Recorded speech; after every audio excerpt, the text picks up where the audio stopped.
এই সিঁদুরের জন্ম কোথা বলো দেখি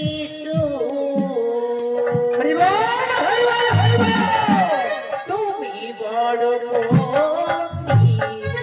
শুনেছি গোলামি সিঁদুরের জন্মের কথা বলো দেখি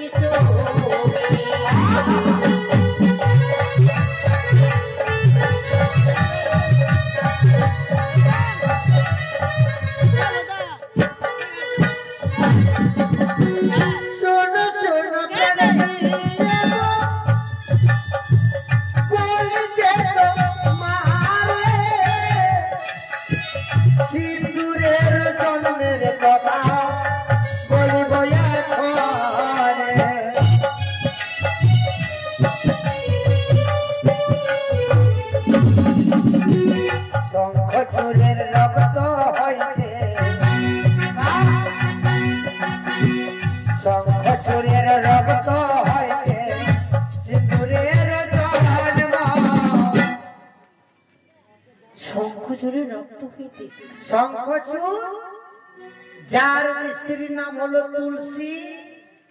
এই তিন লোকে দেবতার শত্রু ছিলেন শঙ্খচূড়। দেবতার শত্রু ছিলেন শঙ্খচূড়।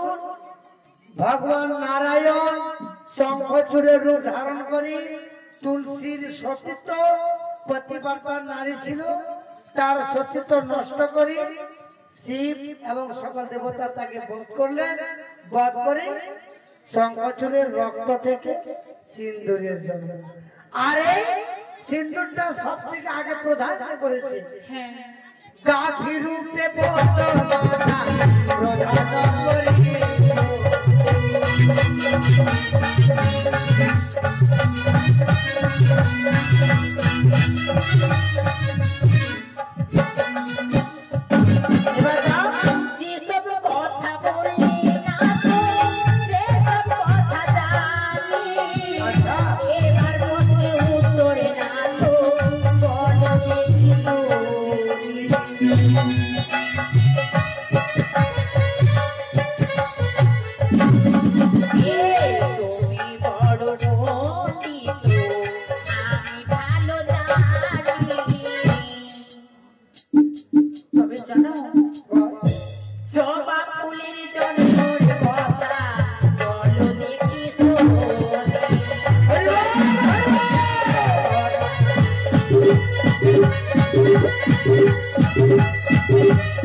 কি বললে?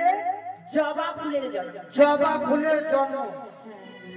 জবা ফুলের জন্ম তো কাছে হয়েছে। আর কথা হবে হয়নি? হয়নি? ওর সৃষ্টি কোথায় থেকে? ও জবা ফুলের মানে প্রথম জন্মটা কোথায় হয়েছে তাই না? সৃষ্টি কোথায় থেকে হয়েছে? তবে গাছে ছানা হয় না, গাছে ফুটে। ঠিক বলেছো। আর শোনো শোনো প্রাণ প্রিয় বলছে তোমারে জবা ফুলের জন্মের কথা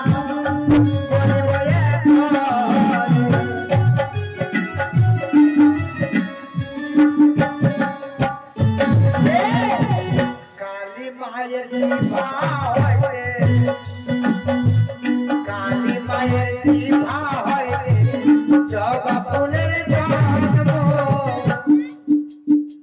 কোথা হয়েছে মা জবা ফুলের জন্ম?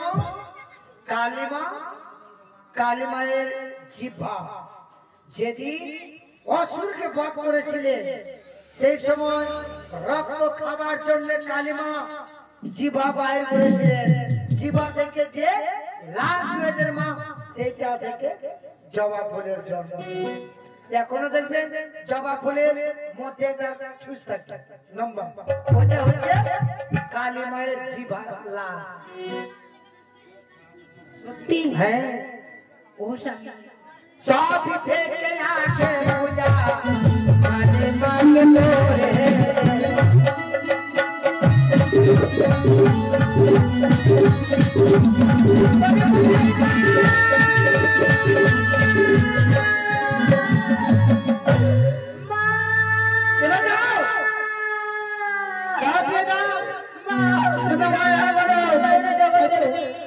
যদি ওই বেহুলা লক্ষ্মীধর বেশি বহাত করে আমি যে বিশ্বমাজের বেশি বুঝতে হবে না তবে এই মতো আমি লক্ষ্মীধরের আমি রঙে দিলাম খুদাবা দিচ্ছে তুমি দাও দাও দাও দাও আমার আরে বাজাও আরে বাজাও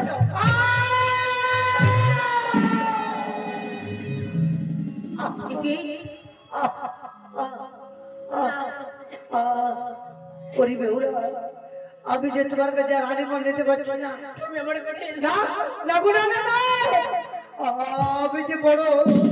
আমি যে বড় ক্ষুধার্ত আমায় কিছু খেতে দাও না স্বামী আমি জানি খিদারে বাহানায় তুমি আমার কাছে আসলে চড়াও আমি আমি তোমাকে আর কিছু চাই না তুমি শুধু আমাকে দুটি অন্ন দিয়ে আমার এই ক্ষুধার্ত তুমি নিবারণ করো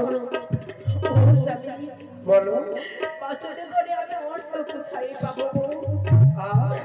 আমি বলি শুনো প্রাণনা ক্ষমা করো মরি এত রাত্রে অভাগিনী যাবে তাহলে ঘরে কোথায় পাবো চাল ডাল কোথায় পাবো হাড়ি কেমনে করিব বাসুরে ঘরে রন্ধন দেব করি কি করে রন্ধন করে বলো তবে তুমি আমাকে অন্ধ করে দেবে না ও রন্ধ কর সতী রে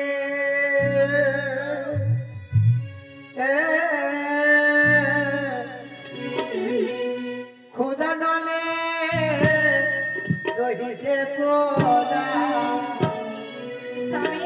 রন্ধন কর সতী খুদা নলে রহিতে পোলা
বাবার ঘরে দিয়েছে অসমঙ্গল জানো রে সাথে করো তুমি না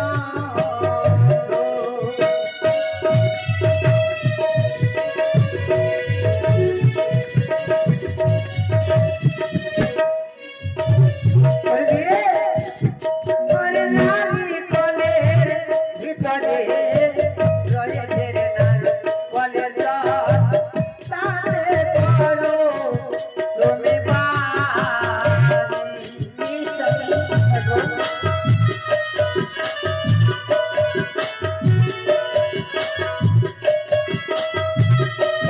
বেহুলা